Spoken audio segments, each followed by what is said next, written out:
having a bad hair day is a big understatement. Like, it's absolutely horrendous. I'm going to show you real quick.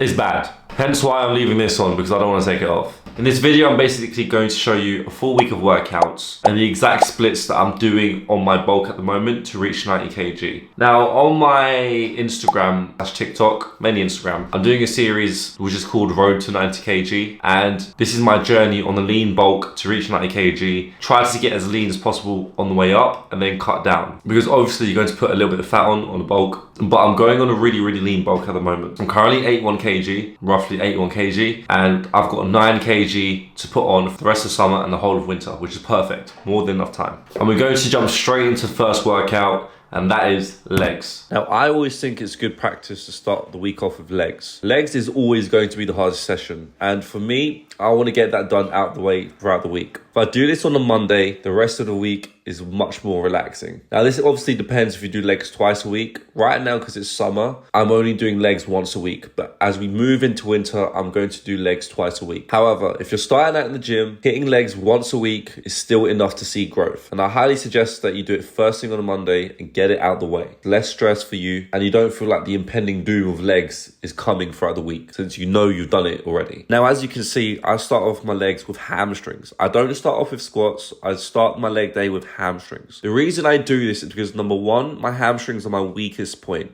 And if you have a weak area in any body part that you're doing, I highly suggest you hit that first, since you have the most energy and you can give it the most effort. Now, I also do hamstrings first thing is because it allows me to feel my hamstrings and my glutes when I squat. And this gives me more stability and more power when squatting. Moving on to everyone's favorite leg exercise, Bulgarian split squats. Now, I highly suggest you implement this in your leg routine. Not only does it build mental toughness because it's so bloody hard, but you're working the unilateral movements in your legs. Basically, that means if you have any imbalances, it allows you to work on one leg more than the other. Squats are great, hamstring curls are great, but they use 2 legs at a time. With Romanian deadlifts, you can give more work to each leg for every set, and you can really focus on building those glutes with this exercise. Glutes are very important to build when it comes to sprinting, for longevity in running, and especially with knee pain. So if you have any of these problems, if you're a runner, you do volleyball like I used to do, or you play basketball, or just any sports in general, I highly suggest you implement Romanian deadlifts to really build the muscles around the legs, especially the glutes. And for the last 2 exercises, it's very simple. We'll do 4 sets till failure, picking a weight where you can get roughly around 12 to 16 reps. We're really pushing till failure in all 4 sets. And after that, we're going to calf extensions, and same thing, 4 sets till failure, picking a weight where you can get a roughly 12 to 16. Whenever you push till failure, that's when the growth happens. So push through the pain until you cannot do one more rep.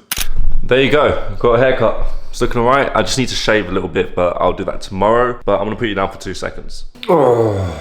Okay, so it's going to get a bit confusing, so I'm going to explain something. I'm recording this on Saturday. I've recorded all my gym content before then, so my hair is quite long in the videos. So basically what I'm doing is that I'm doing the voiceovers on the Saturday and Sunday. The reason is because I was very busy the whole week. So basically I'm doing the voiceover at the end of the week and not during the week. And on Tuesday, we do back and shoulders. Now, I've noticed that the heavier I get during my bulks, the less pull-ups I can do and the less weight I can add on. And I think the reason is because you get heavier and so it's more force to pull up. However, on the contrary, when you do rows and other pull-down machines, you do get stronger in those. But here we do 1 warm-up set and followed by 3 8 to 12 reps on pull-ups, adding a weight where you can hit 8 to 12 reps. Now, obviously, if you can't do a full body pull-up, you want to do resistant bands. And I think resistant bands are way better than machines. I also think that if you can't do pull-ups, you should jump up to the bar and do eccentrics 10 times. Next up, we do barbell rows. And the grip is really up to you. Do you want to do overhand or underhand? I used to do underhand and that really gave me the width. Right now, I'm looking for more thickness and so I do overhand. But I think barbell rows are absolutely great. They're great compound movement. Everyone should implement in their back routine if they don't like doing deadlifts like me. It's really important that you really focus on technique here because it's very easy to blow your back out. Now for this one, we're going for 1 warm-up set till failure, followed by 3 working sets from 8 to 12 reps. Now because we do this after the pull-ups, our back is a little bit more fatigued. However, we get the more mind and muscle connection because of the pull-ups. And this is why I like to do this as a second exercise. Next up, we do pullovers, and this is very, very simple. It's 3 sets till failure, really pushing till failure, and emphasis on the failure. Because my sessions are only an hour long, I like to increase the intensity of my sets, and therefore I don't have to do too many sets if I'm pushing till failure. But this exercise is great for feeling your lats and really getting that stretch in. I only started incorporating this around 2 weeks ago and I'm loving it so far. Now for shoulders, there's not much to say about this because this is more a back focus day. But simply for shoulders, we do lateral raises, 4 sets of 16 to 20 reps, including a drop set. And then we move on to rear delt flies, 3 sets till failure. And I really push it.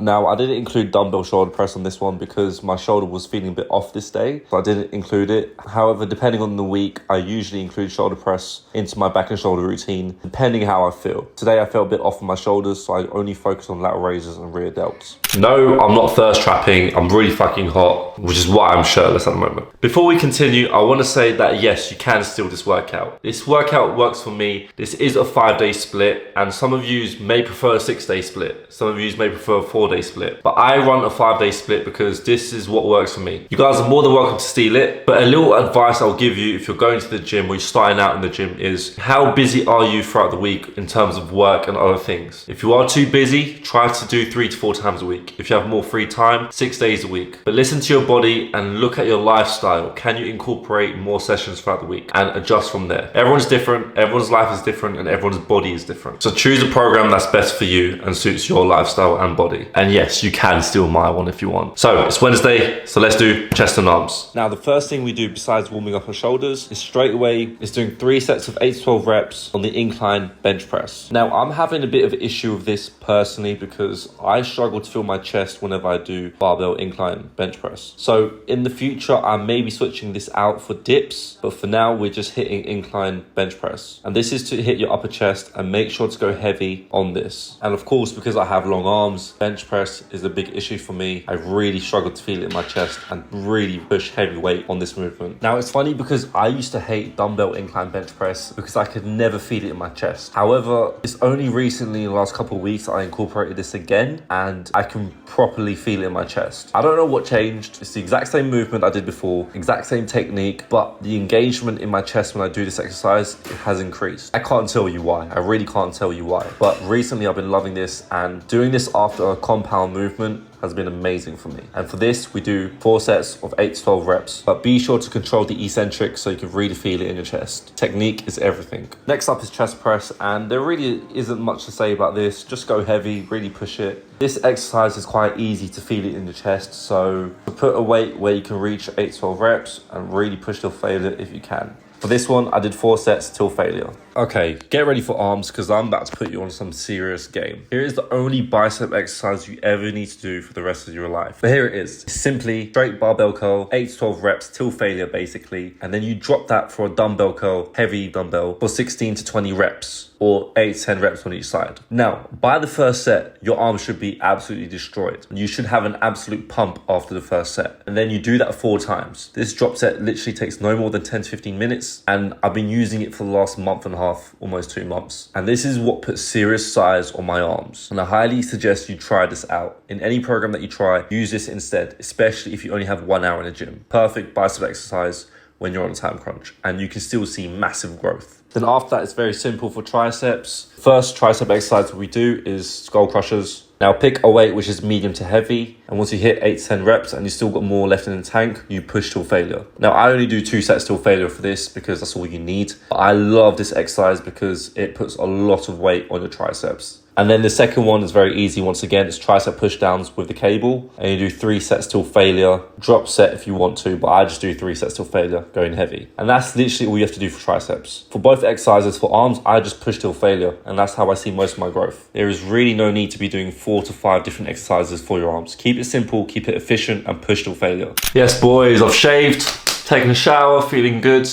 Now we're on to rest day. Thursdays are basically rest days. So rest days, you don't want to do much. However, if you can still get 10,000 steps in, go for a little run, maybe a 2 to 3K run, just to get your heart rate up and just maintain physical fitness. The gym is great, lifting weights is great, but it doesn't really improve your cardio. So on my rest days, I tend to do something light, not too intense, and a walk or a little run is perfect for me. Now, one thing I should emphasize is that most of my workouts are an hour long. I don't rest too much in between sets because I think spending too much time in the gym is just a waste of time in my opinion. The older you get, the busier you do get. And so you want to reduce your gym time to roughly an hour. Now, last year, I used to be in the gym for an hour and a half, almost 2 hours, wasting a lot of time on my phone, talking to people. But now, as I'm getting more busier, getting older, I've reduced it to an hour and reduced my time in between sets. However, the growth has still been the same. I would even argue I've seen more growth spending less time in the gym. Nevertheless, we're on to Friday, and Friday is bodyweight movements, aka calisthenics. Now, there really isn't much to talk about today's session, but simply we're doing heavy compound lifts, pull-ups and dips mainly. Now, for pull-ups, we go super heavy. I'm talking about picking a weight where you can only get 5 to 6 reps. So for me, that is a 25 kg plate in between my legs, and I do 3 sets of 5s. And the moment I finish one set, drop the weight, and I do 4 to 5 pull-ups. But today I did underhand, so I did a drop set for underhand pull-ups. Now, of course, always do a warm-up set before you go straight into heavy sets. Now, obviously, it's not a full calisthenics day, but I basically call pull-ups and dips calisthenics because you're using bodyweight movements and only adding weight through a belt. But next up, we're doing dips, and dips has always been a weakness of mine, but recently I've really felt it in my chest and really have had a good pump. So we start off with a bodyweight movement with just dips, going for 12 to 16 reps. And then straight after, we add a 15 kg plate. Now, last week I was doing a 20 kg plate, but for some reason I felt a bit weaker. So I only stuck with a 15 kg plate and going for 8 to 10 reps, really going heavy. I love this exercise because it works your chest, your triceps, and your shoulders at the same time.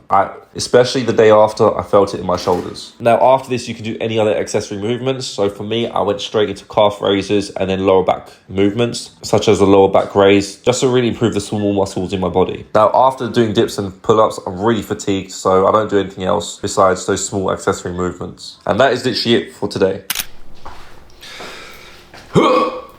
Okay, now on to the very last workout, and that is shoulders and arms, which we do on a Saturday. And that will be followed by Sunday, which is a rest day, and then the whole week starts again. Now, FYI, the footage I'm about to show you is from last week's session because I completely forgot to record. I was in the zone, very busy, so I didn't bother recording. Therefore, in the footage, my hair's a bit longer. But let's get into it, shoulders and arms. So now for shoulders and arms, we start off with dumbbell shoulder press. And it's important that you do a warm-up set. And it's also important that you warm up your shoulders before you do any pressing movement. Because especially if you're quite tall, your shoulders can easily get damaged, so really warm them up before you go heavy. But the first set is going to be a warm-up followed by 3 working sets, and I'm talking about heavy working sets. You really want to push it here. Now, what I like to do at any point, if I can't get 6 to 8 reps, let's just say I fail at the 6th rep, I then drop the weight and I do a drop set with a weight that's 8 kg lighter. Next up is lateral raises, and it's the exact same as the last back and shoulders session where you pick a weight where you can do 16-20 reps,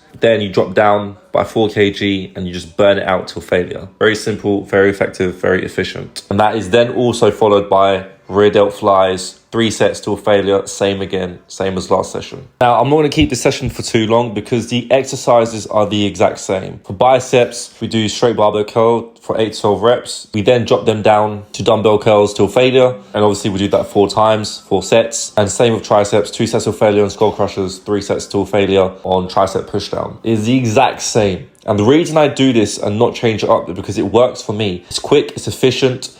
I can get a good pump from this. I can really push till failure. As the saying goes, if it's not broken, don't change anything, just work with it. And if at some point, if I see a plateau, I will then change it up. And so far, the arms and the shoulder workout works perfect for me. So I don't bother changing it at all. And guys, that's literally it. That's my 5-day split, full week of workouts. You guys are more than welcome to take this split if you want. Take this program. You know, I'm not going to gatekeep this, but just understand that this works for me, works for my body type, works for my goals. I've based this program around my weaknesses and my areas where I'm lacking in certain body parts, such as my chest and stuff. So if you can find a program that works for you, find a program that works with your body type or your lifestyle. Maybe it's a 3-day split, 4-day split, 5-day split. You can do a 6-day split, go for it. But this is my 5-day split. You can steal it. Most of my workouts are under an hour long, roughly an hour, which is perfect, especially if you're a busy individual who still wants to see growth in the gym. But yeah, I really appreciate you guys watching. Once again, leave a like,